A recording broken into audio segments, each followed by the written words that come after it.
Today on the HopeFilled Financial Podcast, I'm going to tell you how I let a lot of food go bad my first time trying to go on a diet. Our budget tip today is going to focus on reconciling your sinking funds with your savings account. Our listener question focuses on how you can eat healthy while you're on a budget. And for the main topic, we're covering my top 10 tips for your grocery budget.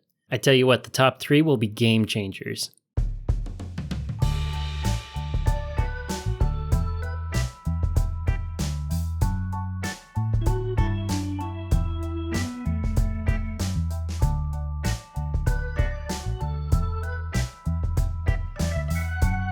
Good morning and welcome to the HopeFilled Financial Podcast. My name is Jay Disberger, your one and only HopeFilled Financial Coach, and I'm happy that you're here today. Today we're talking all about food. Before we jump into the story today, I want to point out that I'm wearing my number one favorite bow tie. This bow tie is indeed on brand for the theme of the podcast today being about food and groceries primarily. If you know the name of the person who designed this bow tie, we'll leave their name in the comments below. I'm excited to see how many listeners recognize this bow tie. I digress.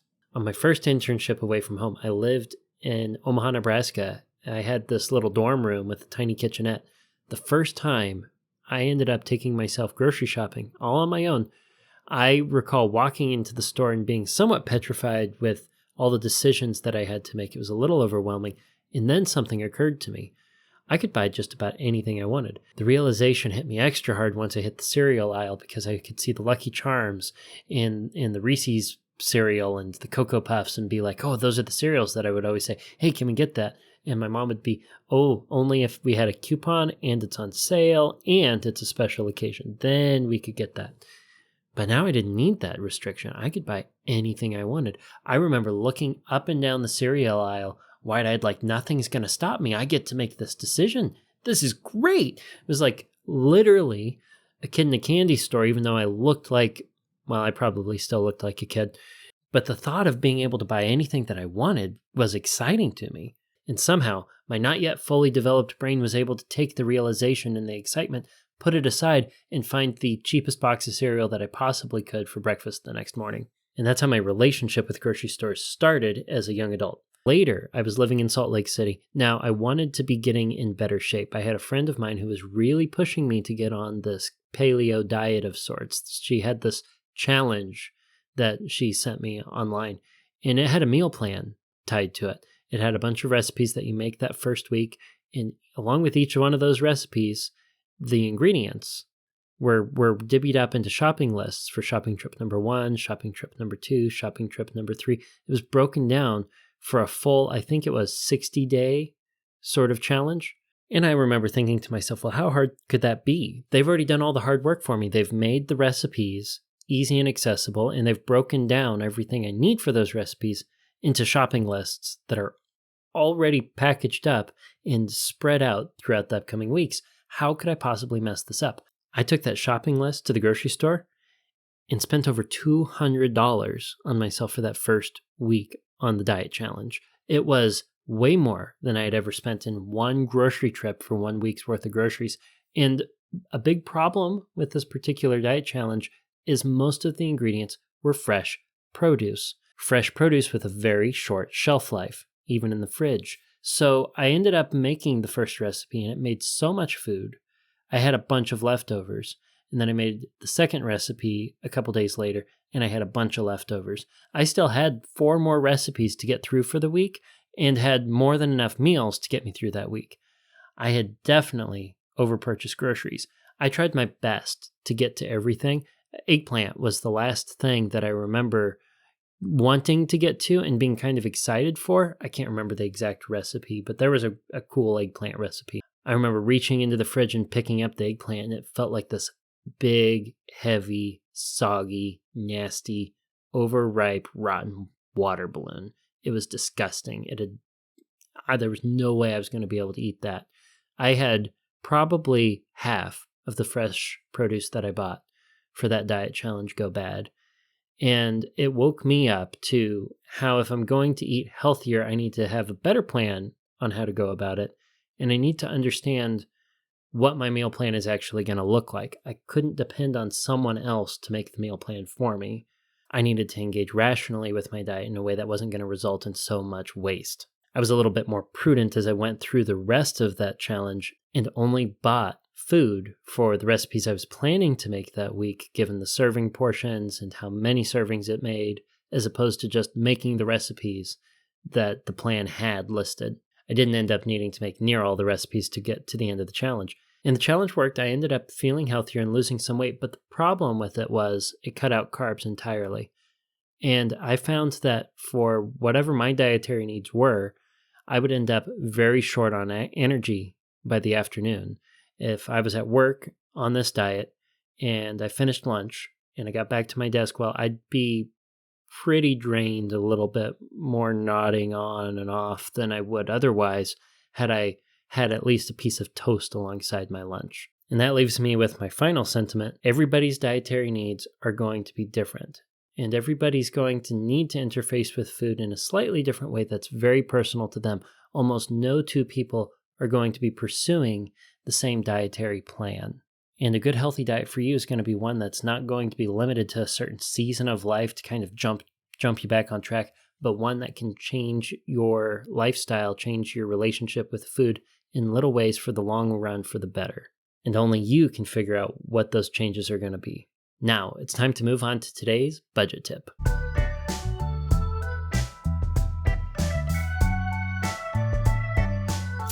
Today's budget tip is that when you have your sinking funds for your savings allocation plan, the sum of all of your sinking funds, the balance of all of your sinking funds, where they are now, should equal the balance in your savings account. That is, if all of your sinking fund items live in one particular savings account. You can break up your sinking funds to be spread out across various accounts, but let's assume simply you have one savings account.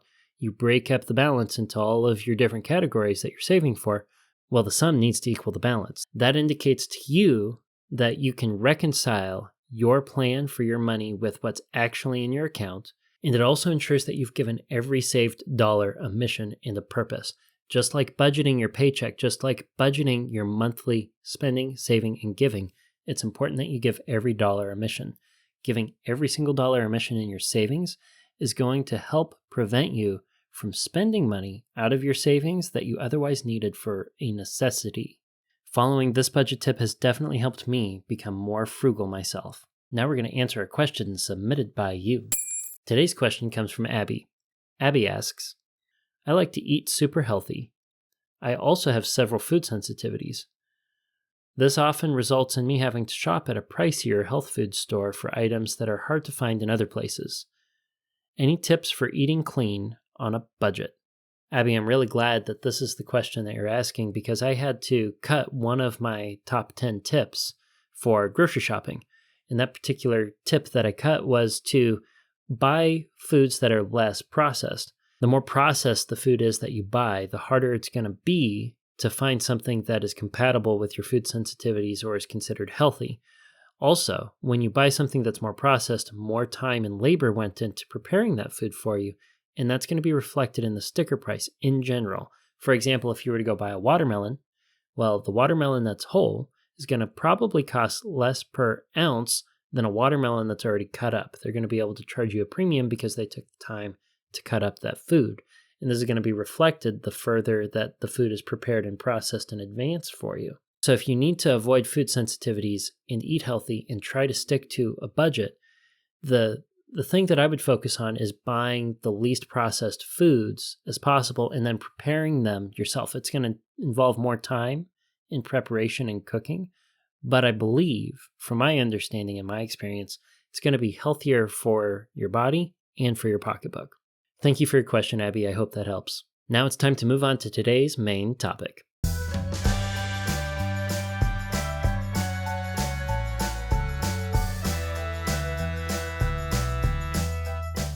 As we jump into my top 10 tips for your food budget, I want you to keep a few things in mind.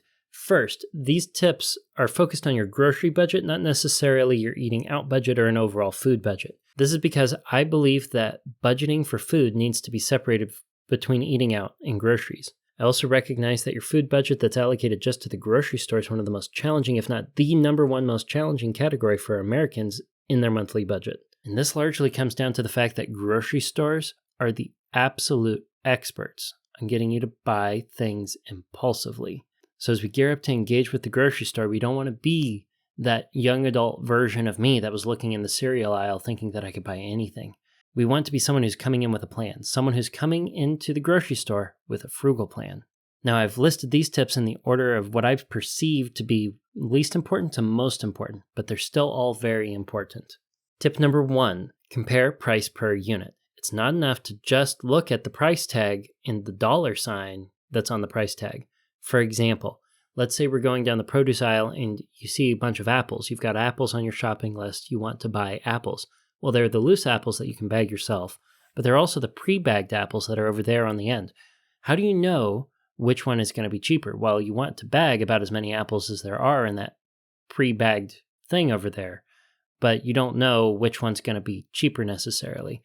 Well, you have to look at the price per ounce, the price per pound, or the price per count. When it comes down to it, the most frugal option for you in the long run is going to be buying the least expensive item if the health benefits are identical between the two and you're not focused on a food sensitivity. Looking at the price per unit. The grocery store knows that you're more likely to buy the item that looks cheaper if you're just comparing the price tag at face value. So they put the price per unit in really small text below or in and around the final dollar sign. And even though it takes a little bit more effort to compare items on a per unit basis, it can help you maximize the bang for your buck. Tip number 2, 2 for 3 does not mean that you have to buy 2. When a grocery store lists a sale and they're like, well, get 5 for $3, what they're really doing is giving you the unit price with a multiplier on it, so you think you have to buy more than you actually have to. The sale applies no matter how many you buy. If you have 2 avocados for $3, each avocado is $1.50. There's no way around it. You could buy 1 avocado, you could buy 5 avocados. They're going to charge you $1.50 for each if that's the sale. So don't buy more than what you need based on your shopping list. All right, this next one is going to come with a little bit of a cooking tip.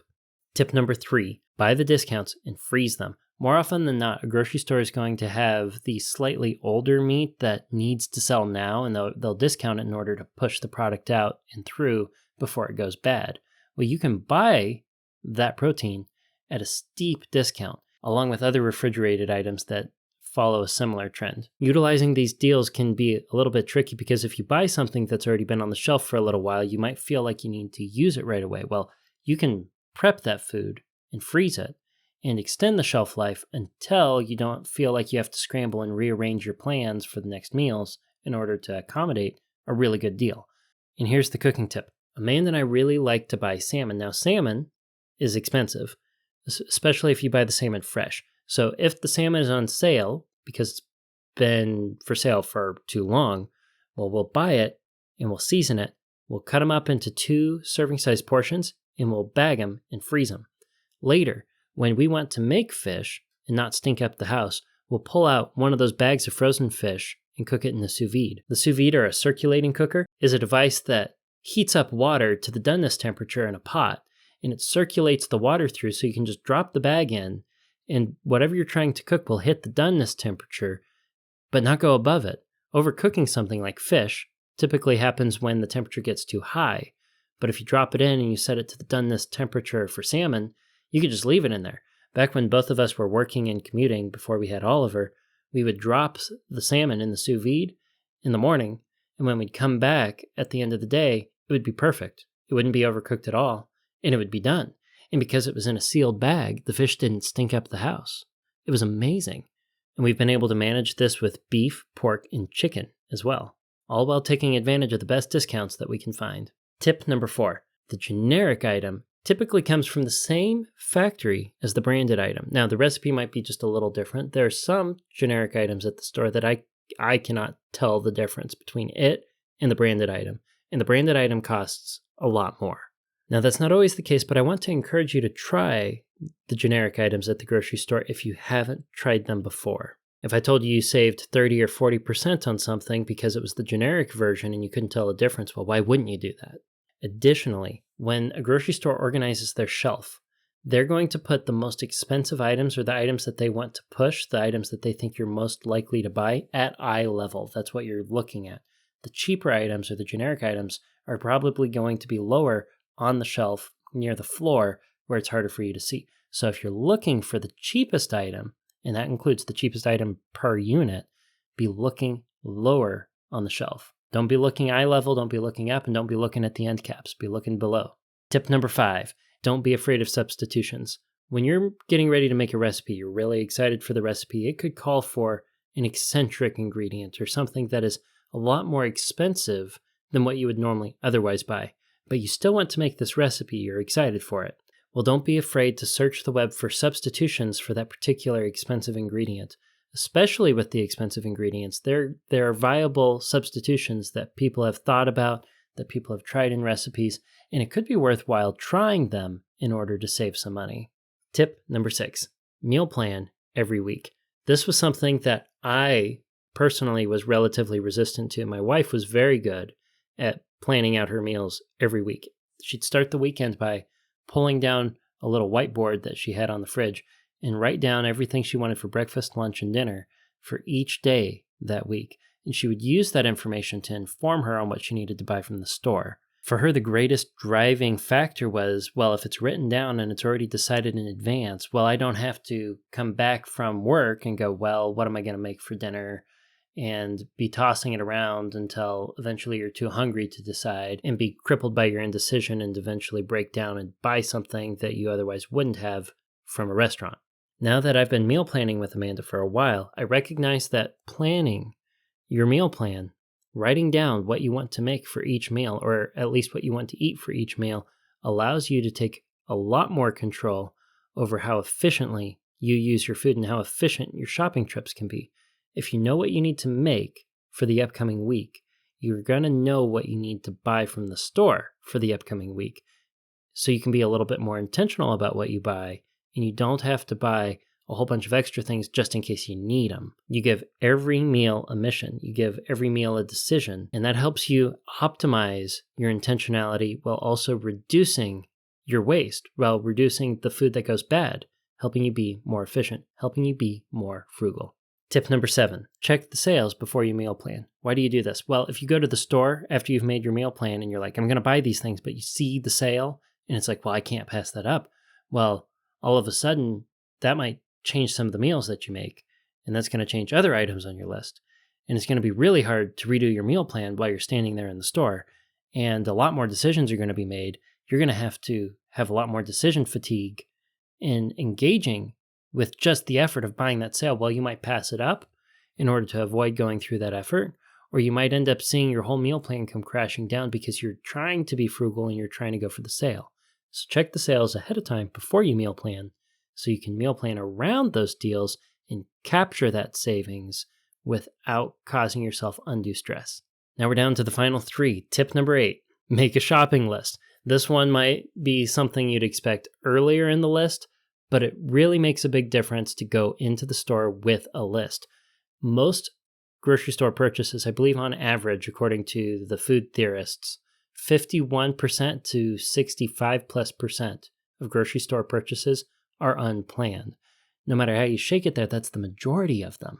And I know early on in the podcast, I talked about, well, how do I know something is intentional? I go to the store, I see something I need, I buy it because I intentionally needed it. But if it wasn't written down, I cannot discern if it is actually an intentional purchase or not. If you go in with a shopping list, you're a lot more likely to stick to it. You don't have to be thinking, well, am I remembering this? Am I forgetting this? And waste time dawdling. It's very important that you get in and out of the store quickly. After about 40 minutes or so of making decisions on your grocery shopping, you're going to start making more emotional decisions and less logical decisions. If you have a list to stick to, you're much less likely to make emotional decisions. You're a lot more likely to be efficient with your shopping, and you're definitely going to be more intentional and more frugal. Tip number 9, track your spending each week as you go through the month. You're probably going to have a finite amount allocated in your monthly budget dedicated to groceries. And the main goal of trying to stick to the budget is staying on point, at least just below the food budget. That's the goal.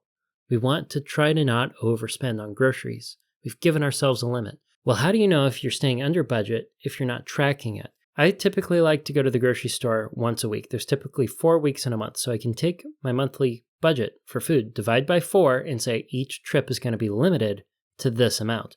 After I check out, I can see if I was above that or below that. And for the next weeks, I can break down what remains and adjust those numbers, and I repeat this exercise as I go through the month until the last month I know how much I need to stay under in order to make that work. If you're making a meal plan and a shopping list in advance, and you can get a good idea of whether or not that particular meal plan that you wrote is going to be able to stay within the limit of what you're making, you're going to have an idea of what's going to be something that's more expensive to make versus something that's cheaper. If you're going to make crab cakes, well, that's something that's much more expensive than goulash. Ultimately, all these start to tie together here. I personally update my budget as often as money is spent on food so that I can get a holistic idea of where I am with the budget and know with confidence how much I can spend on my next grocery trip. Finally, tip number 10, take a calculator to the store. This is probably the weirdest one, but it kind of falls in line with tracking your budget as you go through the month, but it's tracking what you're putting in your cart as you put things in the cart. It's really hard to try to stay under the amount that you want to spend that week if you have no idea how much is in your cart. And that's the thing, the grocery store doesn't have a way for you to keep track of how much you're spending as you're going through the store as if you were filling up a cart with online shopping. And they know this. So if you take a calculator, and I recommend a scientific calculator like this one. This one is a Texas Instrument, a very simple one. Costs, I think, $15 or so. It's the one I used in school. It's got a failing battery now. But it remembers what you've typed in as you're adding things up for your cart. So if you mistype a number, you can go back and go, oh, well, I typed in multiply instead of add, or I meant to subtract that one because I put it back, but I hit divide. Well, you can make sure that you're staying on track. The first few times I tried to follow the idea of keeping track of the value in my cart, I tried to do it on my cell phone, and that calculator didn't have a history function to it. So we'd be going through the store, I'd mistype an operator or bump the screen, and my whole tracking method for the value in my cart would go out the window, making the whole effort futile. So take a real calculator where you can, scroll back up and go, oh yeah, I messed up here, and calculate in advance the tax. You know how much you can spend on your budget. Well, if taxes say 3%, you're going to have to take that number and divide by 1.03 in order to get what you can actually spend. And that gives you your target of the maximum value that you can put in your cart that week. Early on in the month, you have a little bit more leeway. If your shopping list ends up going over $10, you could probably spread that out over the next few weeks and just reduce your spending for the next few trips. Or if you underspend early on, well, you can boost your shopping trip spending later on in the month. But on that last shopping trip of the month, it's critical that you know how much is in your cart on that last shopping trip so you can genuinely stay under budget without having one impulse purchase throw you over. One other thing that I noticed after taking a calculator to the store for the first time is I was way less likely to put something in the cart spontaneously. All of a sudden, the expense of every item that I was grabbing off the shelf and putting in the cart mattered. I became a lot more sensitive just intuitively as to what the most frugal choice was going to be. I started checking price per unit much more intentionally. And if there's a really large or bulk item I was going to buy in order to get a much lower cost per unit, well, I could recognize during the shopping trip whether or not I could afford the extra cost in general, or if I had to go for something that was smaller, even if it was a little bit more expensive on a per unit basis. Taking the calculator to the store was the ultimate game changer for me. It did what cash stuffing does for the nerd in my heart. And it goes beyond the benefits of cash stuffing. I think this is better than cash stuffing in general. Well, cash stuffing doesn't necessarily mean that you're keeping track of the value that you're putting into your cart. It means that you're probably going to be more naturally cognizant, but it doesn't give you a means or a habit of keeping track of what's in the cart. You could easily get to the checkout on your last trip of the month with your cash stuffed envelope overspent. You run out of cash. What do? You got to put something back then. You got to go back in line. Those lanes are narrow. You're going to have a hard time going back. You're going to have to tell someone embarrassingly, I can't afford this month. I'm going to set this aside. No in advance before you get in line. Take a calculator to the store. It's going to be a game changer. It'll change your shopping trips forever. Now, after practicing that for a while, you may not need to take a calculator to the store. Every single time you'll get a good idea when you get into a rhythm and a habit. But it's still something that I like to do. If I'm shopping and I'm trying to stay under budget, I take a calculator. Lastly, as a bonus, if you take a calculator with you, you can get to the checkout and tell the person who's checking your groceries, hey, I need you to keep it under, and then you blurt out some oddly specific number and you know you're really, really close to it. And you know that's what you need to keep it under. And when it gets close to the end, they're going to be like, wow, how'd you know it was so close? Or you got it right. That was really cool. Or, I didn't think I could make it. It was getting close to the end. And then it happened. You did it. Or you bust out the coupons and the price drops and it's like, oh, that worked. You made it. Anyway, those are my top 10 tips for keeping your food budget, your grocery budget, within budget. Do you agree with my list? Do you have any other tips that you think are equally valuable or more valuable that I didn't think of here? What do you think of taking a calculator to the grocery store? Is that something you're going to do? Let me know in the comments below. If I get enough tips in the comments on this episode, well, I may very well make a follow-up episode to this and conglomerate some of those tips and share them with everybody so that if you're on a platform where that comment didn't pop up, you can hear it. With that, until next week, budget bravely and enjoy your hope-filled financial future.